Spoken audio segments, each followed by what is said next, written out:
Top of the morning to you, and thank you for tuning in, and thank you for joining us this great Friday morning, 18th of April 2025. Good morning to you.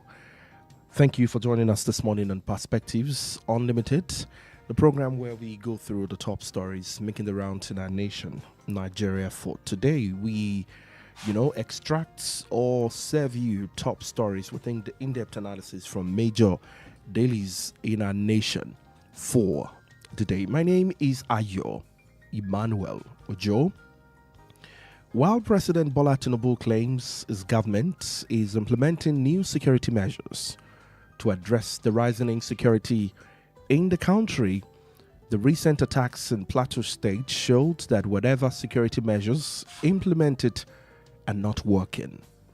In Plateau State, from December 2023 to February 2024, at least 1,336 people were killed. Of those killed, 533 were women, 263 children, and 540 men. Over 29,554 people were displaced, out of which 13,093 were children, while 16,461 were women. The patterns of recent deadly attacks on the rural areas of Plateau clearly show the Nigerian authority have left these communities at the mercy of rampaging gunmen. The Nigerian authorities' failure to tame the tide of this horrific violence is costing people's lives and livelihoods without immediate action, and many more lives, if not careful, may be lost. That's a big situation out of our nation, Nigeria, this week. And the conversation is still going on all across the world. It becomes more painful, not just a local conversation, but a conversation all across the world. Welcome to the program once again. We have stories from The Punch, The Guardian newspaper, and The Vanguard. We start from The Punch. Page 28 of the Punch newspaper published today. Tinubu working remotely from overseas return after Easter, says presidency. On page 19, federal government to clear 2 trillion naira Genco debt by December. On page 19.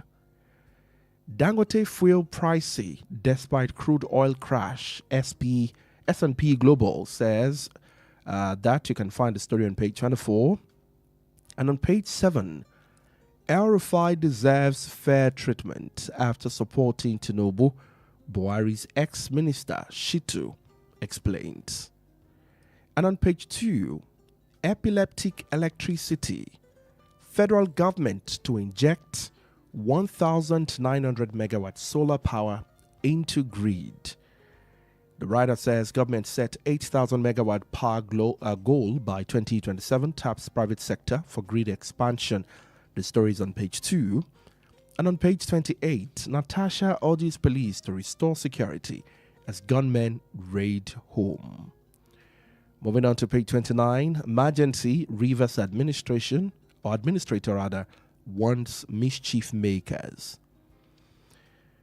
Adeleke Makinde meets over Oyo border tension on page 13.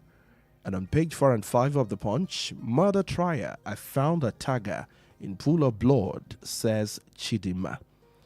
And on page 10, Gani Adams orders reject Southwest Sharia panels.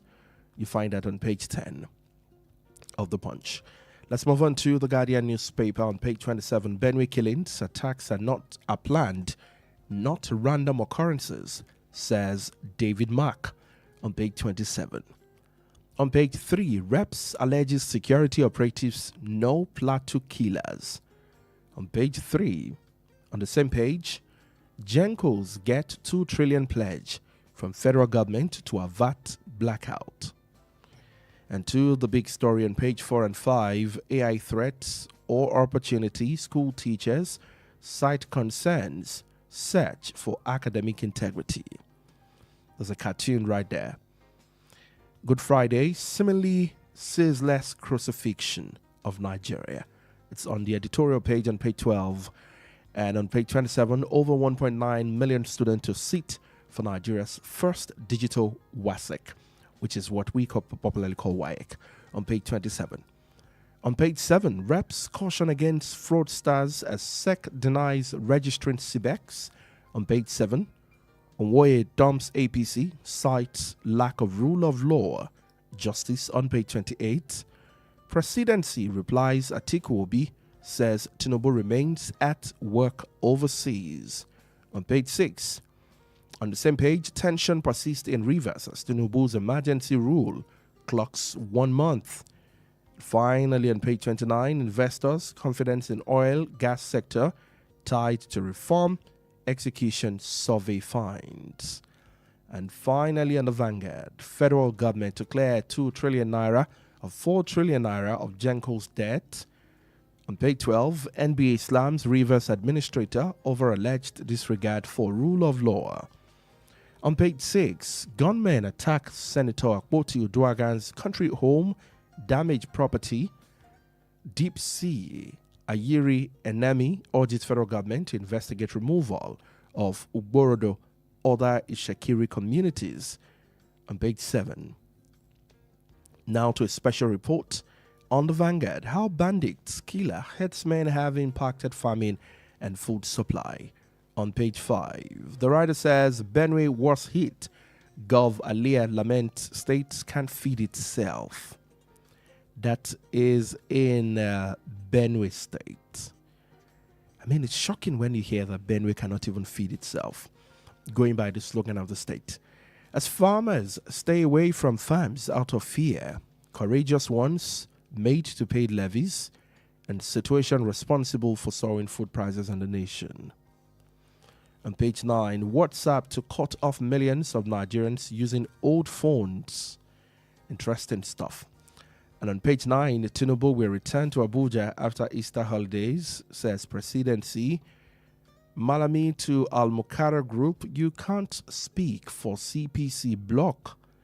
And in sport, 2026 World Cup still possible for Super Eagles, says Olofinjano. And that's all we can take this morning on the front pages. We read from 3 of them, The Punch, The Vanguard, and of course the Guardian newspaper for today. Thank you so much for joining us on Perspectives Unlimited. The attack, this is something I get almost all the time. And this particular attack is similar to the rest of the attacks and what it's all about. In fact, if you asked, you will not even get a very good answer. Reason is because they have their own plan, what we call systematic way of trying to create fear. Just as I was when in the real scene, the villagers was telling us they hear real Fulfulde and they speak fluent English. So that means that there are people that are not, even within the Fulani, we know are some people that came from somewhere. And it is very sad. The real Fulani that are close to them are not that type that came. And the worst part of it, you will not even see them again. You wonder where they entered. You look for them, they vanished, which is very painful. To restore calm and strengthen vigilance, I hereby announce the following measures effective Wednesday, April 16th. Night grazing of cattle is strictly prohibited. Transportation of cattle by vehicle is banned after 7 p.m. The use of motorcycles is restricted from 7 p.m. to 6 a.m. across the state until further notice. We're also activating community-based response systems. I urge the traditional leaders and youth associations to reactivate local vigilante groups and organize night patrols in coordination with the security agencies. We must protect our communities while upholding the rule of law. Furthermore, I have mandated the newly inaugurated Interreligious Council to begin immediate engagement with all stakeholders to address the deeper issues surrounding these attacks. I shall also be appointing a special envoy on peace to lead grassroots consultations and intelligence coordination. A fact-finding committee comprising respected independent voices. The attack, this is something I get almost all the time. And this particular attack is similar to the rest of the attacks and what it's all about. In fact, if you asked, you will not even get a very good answer. Reason is because they have their own plan, what we call systematic way of trying to create fear. Just as we were in the real scene, the villagers was telling us they hear real Fulfude and they speak fluent English. So that means that there are people that are not, even within the Fulani, we know are some people that came from somewhere. And it is very sad. The real Fulani that are close to them are not that type that came. And the worst part of it, you will not even see them again. You wonder where they entered. You look for them, they vanished, which is very painful.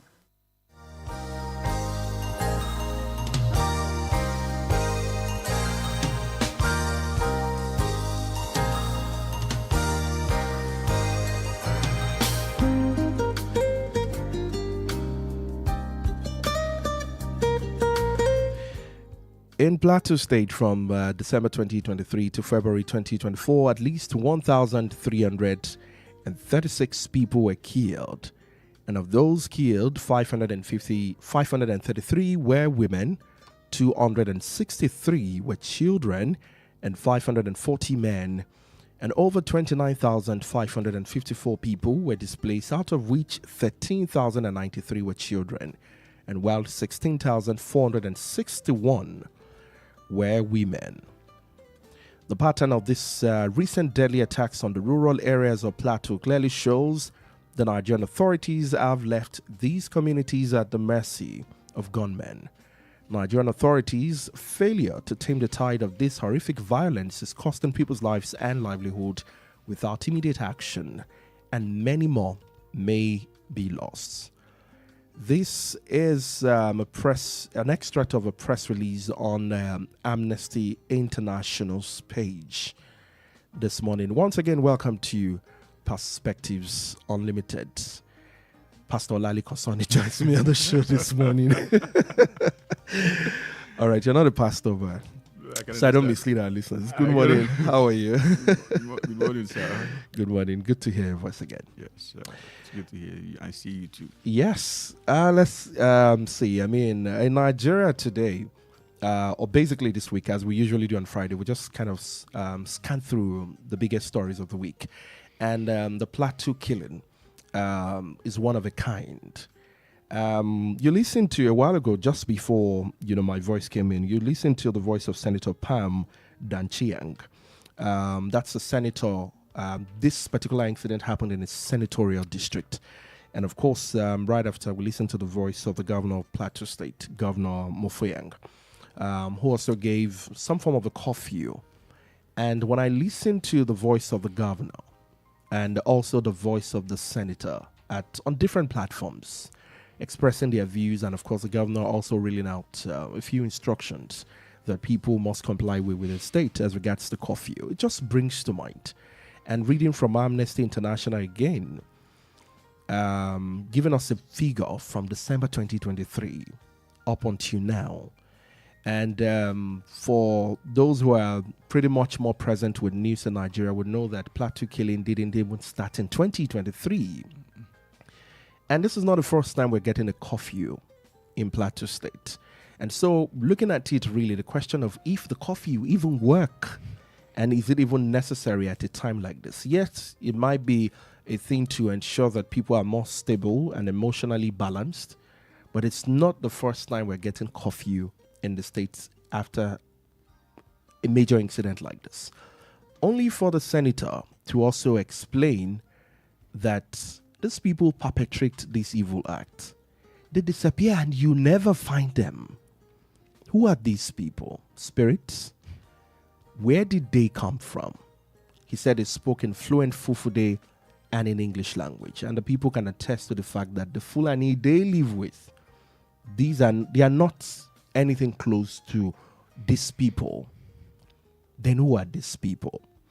Of course, again, in Nigeria this week, it's been very tough for a lot of quick investors, I would say, as CBEX has given just a different narrative to it. And I totally sympathize with those who lost their cash in there. The big question of whether it is greed or the economic situation of the nation is still a big one that we must talk about, as it has been generating a lot of conversation online. Are you being greedy, or you are just trying to look for a shortcut to greener pasture until Jackpot becomes more feasible? These are like the two major stories of our nation this week. We look at electricity, the epileptic electricity, and federal government to inject 1,900 megawatts solar into the grid later on. But let's quickly scratch the surface of the highlight of the week. Let's start with Plateau. Let me get your opinion in on that. Thank you very much, FAY. The truth of the matter is that what is happening in Plateau right now has defied logic. It's something that we are only making conjectures. Nobody can say definitively what is happening there. But, let's try and make the best of what we know. Number one is that I doubt the figures that you just reeled out. I think the figures are much higher than what you just said, because I listened to the head of a particular clan in Plateau State. There are two attacks.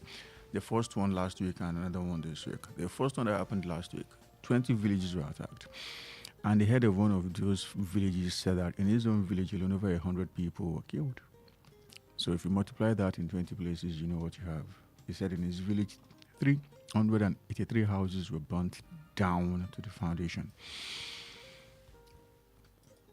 I don't want to believe that it's struggle for land. This is pure genocide. This is extermination. Because even the people using the land, the people now occupying those places, what exactly are they doing with the land? Nothing. And we have heard from people who said that terrorist organizations known within the West African sub-region have hoisted their flags in that area. That tells you that there is some sort of foreign interference. It's not the usual Fulani Beram people fight that we have come to know about. But, you cannot totally rule out the Fulani of Nigeria, because the actions that some of them have taken in the past will make it difficult for us to say, it can't be them. Irrespective of that, I believe that there is an international collaboration. That's number one. Number two is that the government is just weak. Weak.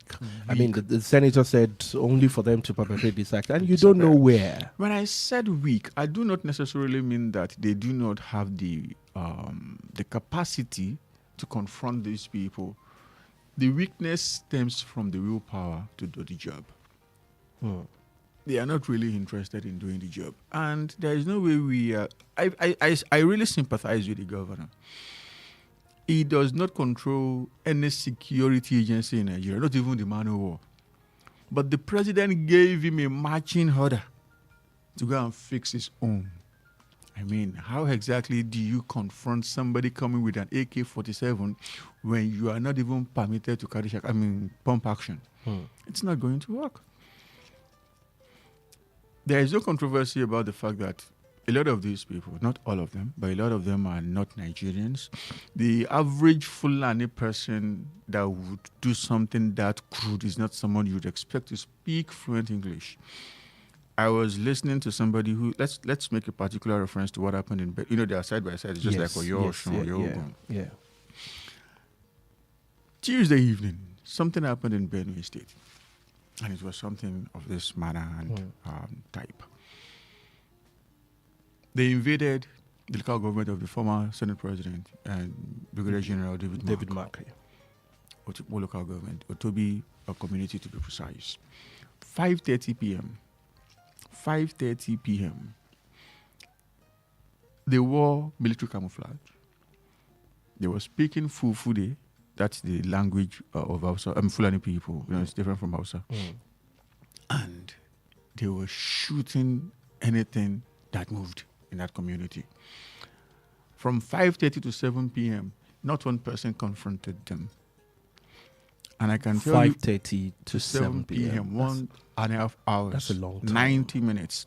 I can tell you that there is an SSS office in every local government in Nigeria. There is at least a divisional police division in every local government in Nigeria. Benue State has a lot of military bases. because until recently, most of our generals were from that part of the country, Plateau, Benue region. And it's now totally ridiculous and, in fact, unbelievable that the region that would produce most of our generals is now the least secure region. That's Benue. For Plateau, 3 p.m. in the afternoon, sir. 3 p.m. in the afternoon, and they were there for almost 24 hours. I should tell you that one of these communities that was ransacked is just 5 kilometers from from 3 Div. The first military base you have in Nigeria is in Kaduna.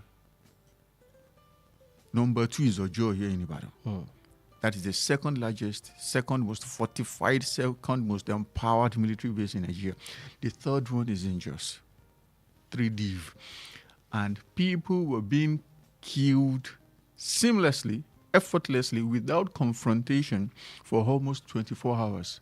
5 kilometers from our third most secure military base.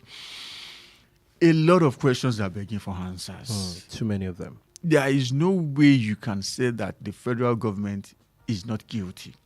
If you are not guilty of complicity, you are guilty of acute irresponsibility. Do you think the federal government is overwhelmed? They are not by any standard overwhelmed. They are not in the least way overwhelmed. I was in Lagos around that was February, March. And it happened to be the time where the president himself was in town. The president lives around Bodlon in Ikoyi. I can tell you that from the airport down to Yanoworo, down to Third Mainland, Lekki Phase 1, Adeniji, Lekki Phase 1, up to, in fact, Ikate, you could see physical presence of armed soldiers. Armed soldiers. It was like they were basically meters apart from each other. Everywhere was fortified. If we can have just a tenth of that in Plateau and Benue, will this be happening? That tells you that the system is not overwhelmed. The federal government is not overwhelmed. Instead, our priority is not where it is supposed to be.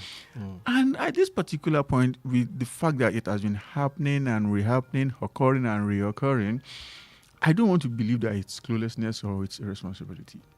I want to believe that there is some sort of connivance. I don't know where it is coming from, but one cannot rule it out.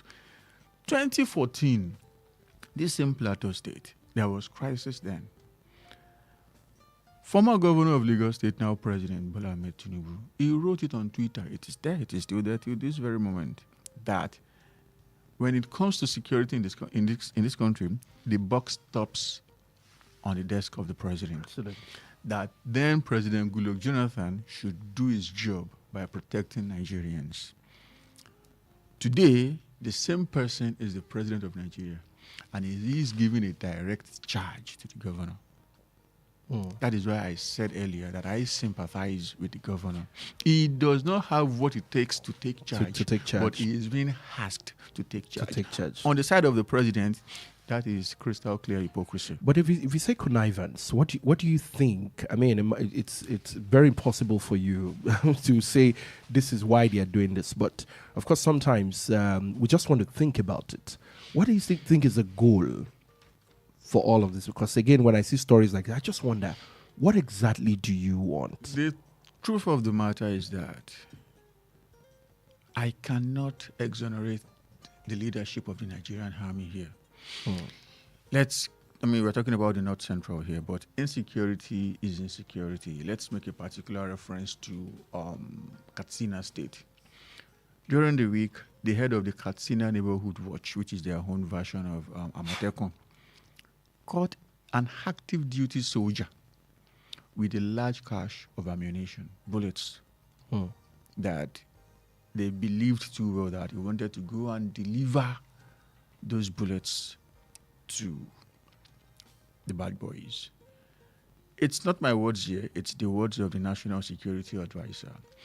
He said 90% of the weapons in the hands of these guys are weapons that belongs to the Nigerian state until these weapons found legs, grew wings to get into the hands of these people.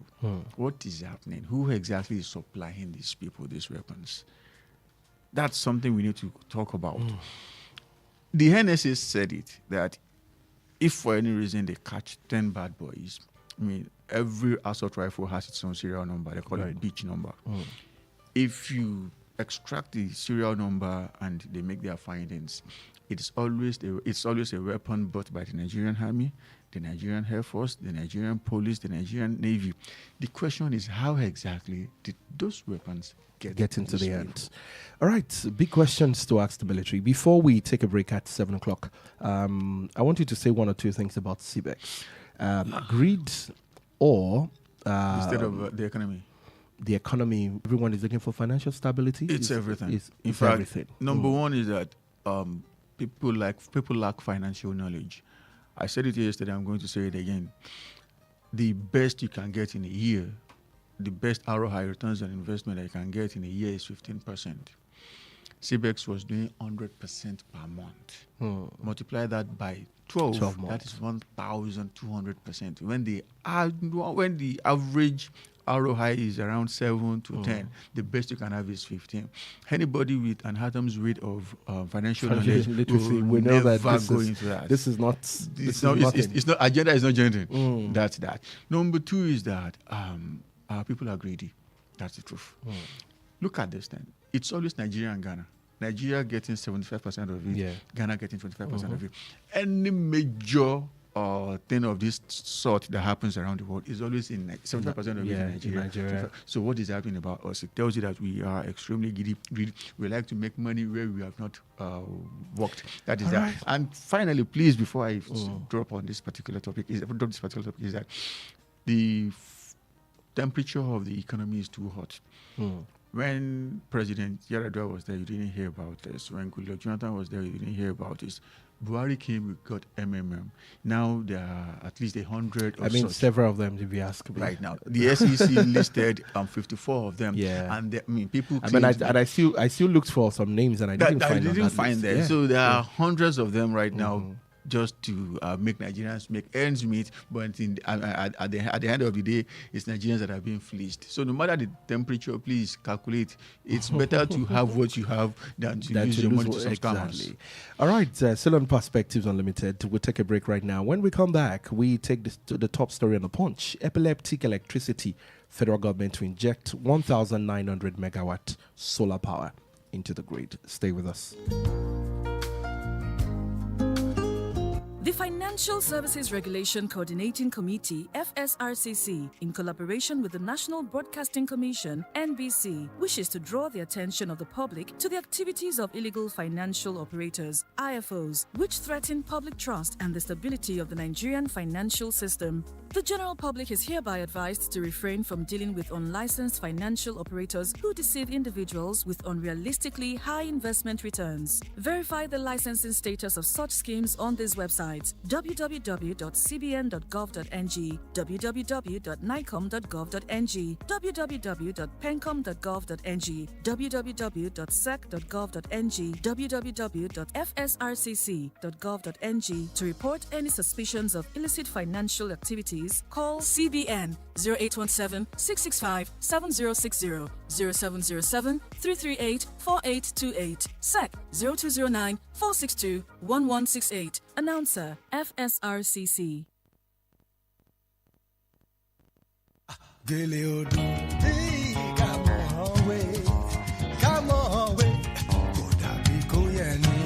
That Gele Chick, in collaboration with Wells Radio 89.3 FM, brings you 2 days advanced Gele training featuring Mr. T. Gele, BJ Gele, and that Gele Chick. Date 23rd to 24th April 2025. Venue, Wells Radio Broadcasting House, Alafin Avenue, Oliole Estate, Ibadan. Time, 10 a.m. to 1 p.m. Daily. Registration fee, 20,000 naira only. For inquiries, call 070-8447-7686 or 070-4523-8936. Be a professional gele artist today and earn your financial freedom. Remember, knowledge is power. This training is supported by Wells Radio 89.3 FM. Yo, what's up? Baby, let's go!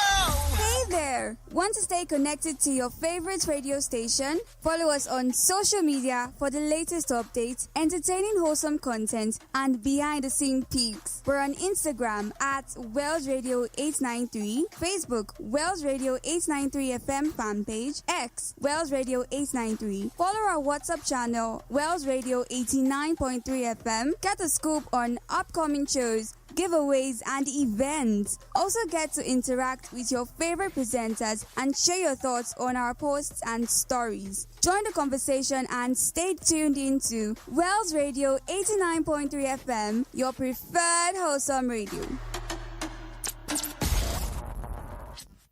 Wells Radio 89.3 FM, your preferred wholesome radio. Past administrations have their own positives. Creation of the NIPPs, preparation of the sector, a lot of things that they achieved. But if they have been adding at least 1,000 megawatts of power since 1999, we'll be talking about 26,000 megawatts plus 2,000 plus 4,000. That would be about 30,000 megawatts of power in Nigeria today. But you cannot keep dwelling in the past. It's the way forward. Now that we have created a trajectory, if we sustain this trajectory, I can assure you that before the end of this administration in 2027, the first end of this administration, 2027, we should be able to generate and distribute not less than 8,000 megawatts of power. Thank you.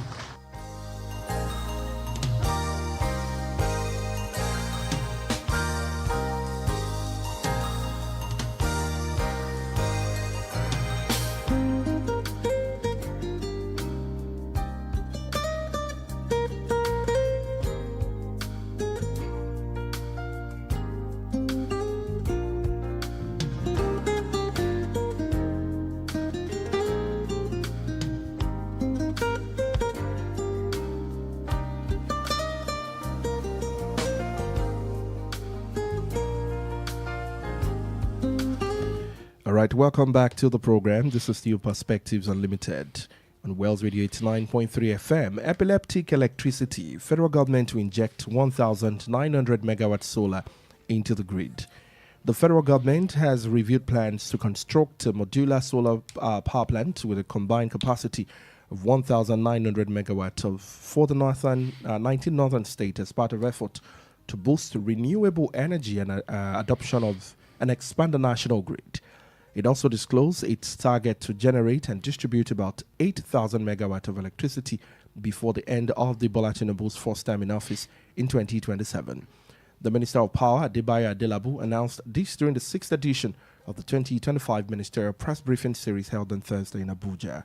Adelabu said each solar-powered station will produce approximately 100 megawatts of electricity, enabling states to become more energy independent and reducing reliance on the national grid.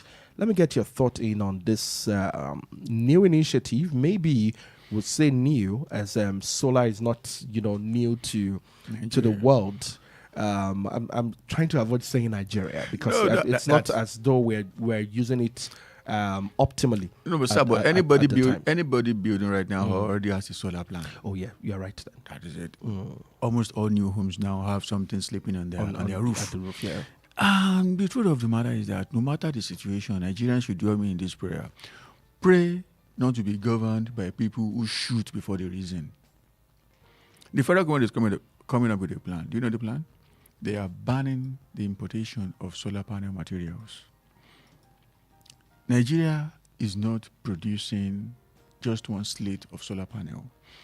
But these people are saying that they want to ban it because they want to spur local production. It's going to be another case of fuel subsidy removal. You remove subsidy removal before doing things you should have done. I don't believe that fuel subsidy should be removed. But even if they were going to remove it, there were a lot of things they could have done before removing it. They didn't do any of those things. They removed subsidy and Nigeria, and subsidy has been removed from Nigeria, not just fuel. As regards to the power situation, I can tell you free of charge that if they try it, that they want to install solar panels in northern part of the country, it is going to be a very big waste of investment. Why did you say that? I'm saying that because that place is not secure. I strongly believe that we should be generating tens of thousands of megawatts of power from the sun. But you can only do that where you are sure of. Not in a country where people come from Chad, Niger, Northern Cameroon, Benin Republic, Burkina Faso, up to Mali. Who knows, maybe Algeria, to wreak havoc and leave. If these people can ransack a village just 5 kilometers from 3DIV, what can't they do to solar panels that cannot speak out? The very first thing to do is to secure the country. If you secure the country, place millions of plates in Jigawa, in Katsina, in the countless states in up north of the country. And it's not just going to be that. There's something called wind energy as well. It's all sort of renewable energy. We have one from the sun, we have from the wind as well. There are these wind turbines, these giant wind turbines that look like big fans. It's always windy around the beach. You can install these things in our coastal states, from Lagos down to Cross River State. But right now, the issue of piracy is huge. Those places are grossly unmanned. And if you are spending billions of dollars to invest in something in an area where you are not sure of the security, I can tell you free of charge that you have wasted money. For the stuff in the north, is going to go up in flames. For the stuff in the south, boys go bring it down, turn out to something else. That's just the truth of the matter. Unfortunately. Fix your country before you think about that. All right, the bunch you called. Please, sir. Hydro and thermal are the two major sources of power in this country. And I can tell you free of charge that there was a particular time that we had the fear of losing our hydro generating capacity simply because bad boys wanted to invade the place in Niger State. It's in Shiroro. Till this very present day, that community is not safe. It is not safe. People are being killed left, right, and center in Shiroro. And should they eventually conquer Shiroro, we can as well say goodbye to power generation in this country. We are not talking about totally securing Shiroro community so that we can have peace of mind. Instead, we're talking about how to spend billions of money on a project that you and I know too well that will go up in flames eventually. Let's now say a word about the Minister of Power. He said something yesterday that struck me and I was like, oh, okay. He said, simply because there is now Band A and that they have moved some people to Band A, that they generated 700 billion naira extra 700 billion naira from the person. My own definition of what happened is that the government dipped their hands into the pockets of Nigerians and extracted 700 billion naira. What have you done with the 700 billion naira? He was talking about a power plant in Kaduna. I can tell you that power plant was started by a different government. It is in Kaduna. Yes, they stopped working on it around 2017, 2018, but they did not start it. And the project itself had reached 87% completion rate. The reason why the past administration stopped it is something common sense cannot explain. Now they are talking about completing it. Are you now telling me that something that was at a rate of 87% completion is what you want to use 700 billion to complete in? I mean, where is the 700 billion? That is the question. Let's open the phone lines. 0916-893-1000, 0916-893-2000, or 0915-334-893. I'll go through the numbers again: 0916-893-1000, 0916-893-2000, and 0915-334-893. Let's get your own perspective in on this conversation. Federal government to inject 1,900 megawatt solar power into the grid. The Punch recalls that Northern region recently faced challenges with a stable power supply due to the surge in vandalism and theft of critical transmission infrastructure. And last October, vandals destroyed the important 330 kV Shiroro Kaduna power line that supplies the state of Kano, Kaduna, and other line that supplies Bauchi, Gombe, and other parts of the northeast. The incident led to a month-long blackout in 17 out of 19 states in the country. Following the repair, the governor of the 19 northern state called on the diversification of the energy. This really affected states around Niger, Kwara, Kaduna, Kano, Jigawa, Gombe, and Katsina. Others are Sokoto, Zamfara, Bauchi, Yobe, Borno, Adamawa, Taraba, Niger again, Plateau, Nasarawa, Kogi, and Benue State. Basically, we say all northern states.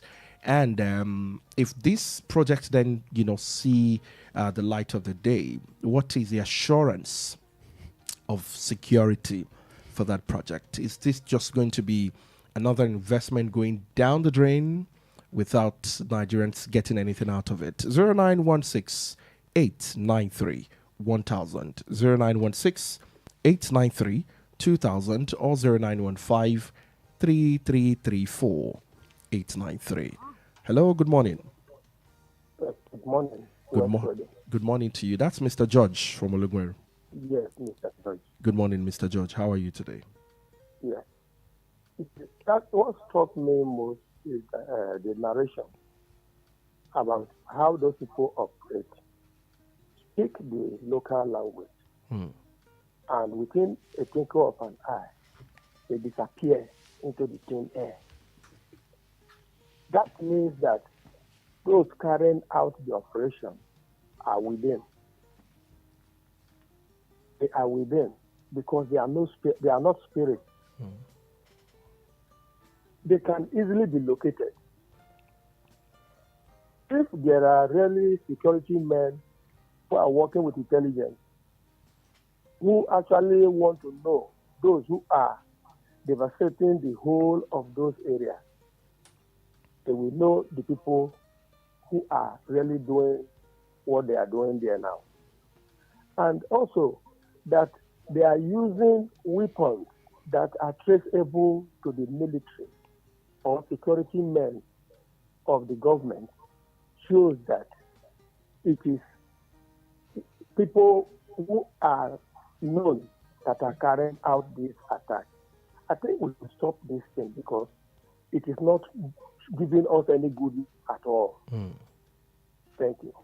Thank you so much, Mr. George from Olugweru. Thank you so much for your call this morning.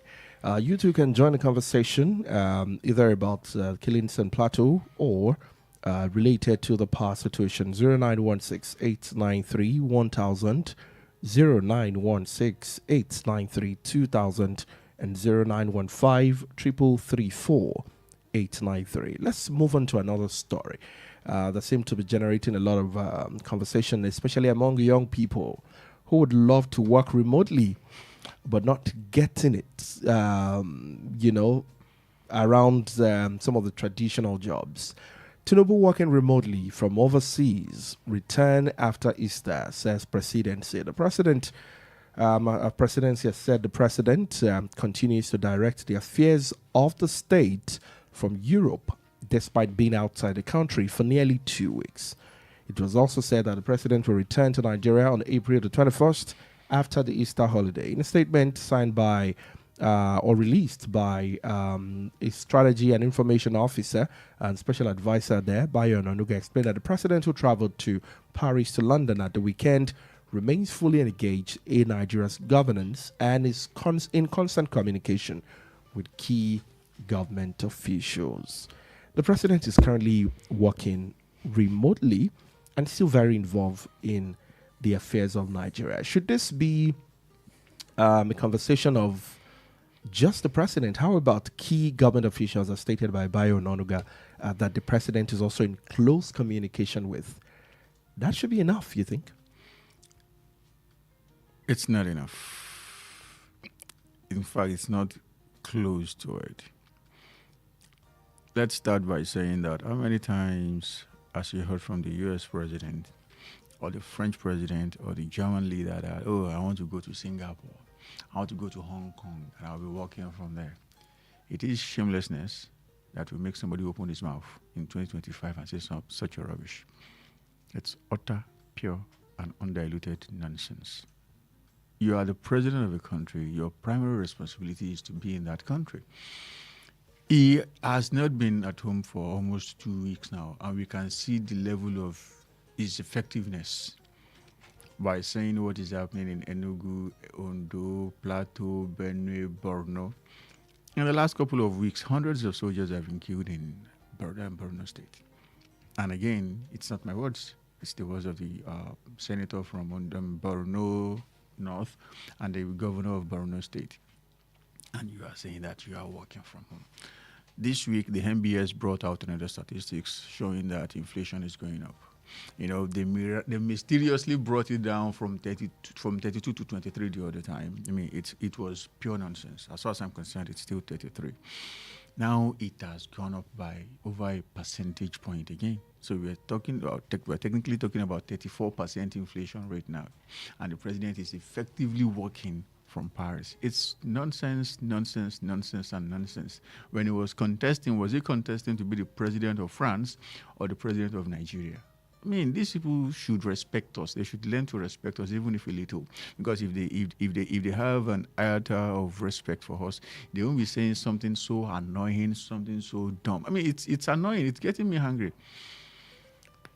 Since the creation of time, have they ever heard the British Prime Minister say, okay, I'll be going to France, I'll be going to Spain for the next 2 weeks, and I'll be working from there? Trust me, the flight wouldn't have left London before he is removed as Prime Minister of, Britain. It's utter rubbish. What makes Nigeria different? What makes Nigeria different is that Nigerians are not interested in the affairs of Nigeria. I'm asking you a question, sir. You have let's even bring it to the lowest level, sir. You have a POS shop, and the person you employed there to man the place comes up one day to say, Mr. Ayo, I will not be at that particular port of duty, but trust me, I'll be working from wherever I am. What's going to be your next reaction? It's simple, it's direct. Nigerians are not taking Nigeria seriously. That's the point. Look at the statistics. Anytime there is an election, it's always around 20-25% of Nigerians who come out to vote. It's a crime against your country. It is a crime against the country. And when you don't vote, you don't ask questions. You don't ask questions. Look at Edo State. Millions of people were eligible to vote then, but just a tiny fraction came out. The person who wins eventually would say, they don't care about me now, so why should I care about them? Take your country seriously. Ask pressing questions. If we are conscious about Nigeria, just 10% of the way we claim to be conscious about God in this country, we go to mosques and churches, Nigeria would have gone far, far, far beyond the point it is. But these people understand too well that Nigerians don't care about Nigeria. I mean, they can't cry without being bereaved. It is like that. We are the ones putting them there. We are the ones, we are the ones who allegedly, or should I say supposedly, put them there. But in putting them there, an overwhelming majority of us didn't even participate. For the rest of the people, after putting them there, do whatever you like. Would this have been a different conversation if the president had, say, hand over to the vice president officially before leaving? If he had handed over to the vice president, nobody would be asking a question, because at that particular point in time, we know that there is a guy we can run up to when there is a lacuna in terms of economy or security, like we have on both fronts right now. But effectively, the president remains Bola Ahmed Tinubu, who has gone missing with without, I wouldn't say with authorization, but at least with our notice. And he cannot work remotely. There Say if he wants to communicate with the Inspector General of Police, he cannot get that done remotely. The truth of the matter is that you can talk. He cannot, make peace and other things happen in Plateau remotely. Sir, the truth of the matter is that as the head of your family, you can send your neighbor to your children, behave yourself. I learned that you guys are making noise and you're disturbing the peace in the community. But it's not going to carry weight. As much as you being present. You saying it, you don't even have to say it if you are around. If you, Daddy and Leo, I was going to be humble. That's the difference, sir. All right, join the conversation. The president, according to the Punch newspaper this morning, is working remotely. And because a lot of young people are now very familiar sir, with working remotely, everyone is holding on to. Are federal civil servants working remotely? Oh, well. Is the high GP he is sending to do his work working remotely? Is the chief of army staff working remotely? It tells you that the head is rotten. And when the head is rotten, the body becomes what Nigeria is right now. 0916-893-1000, 0916-893-2000, and 0915-333-4893. Before leaving this topic, sir, I've been saying it, and it's something that brings tears to my eyes.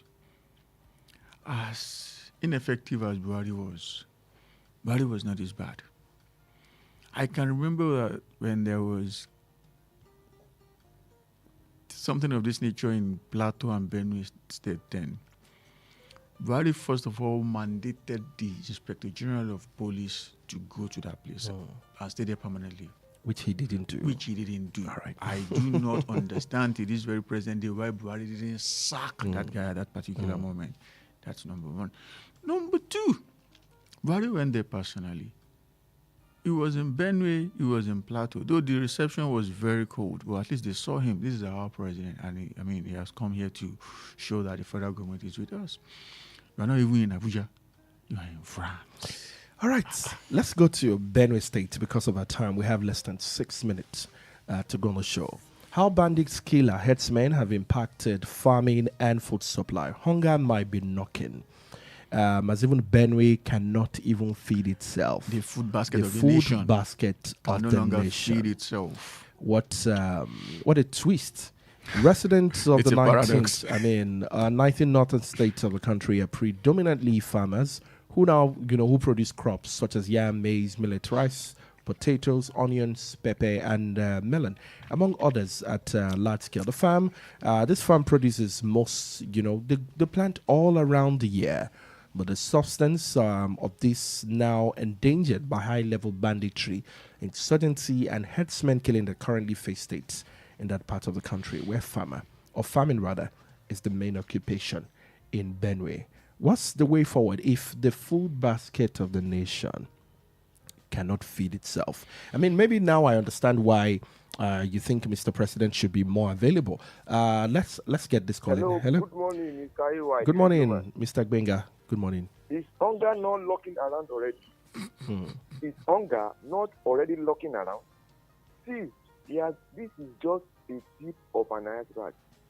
If we continue doing things this way, if we did not take the lives of if we did not value the lives of Nigerians appropriately, this is what the hunger we are preempting is going to knock around. It's just a tip of an iceberg. Remember, it's not only Benue State that is the food basket of the country.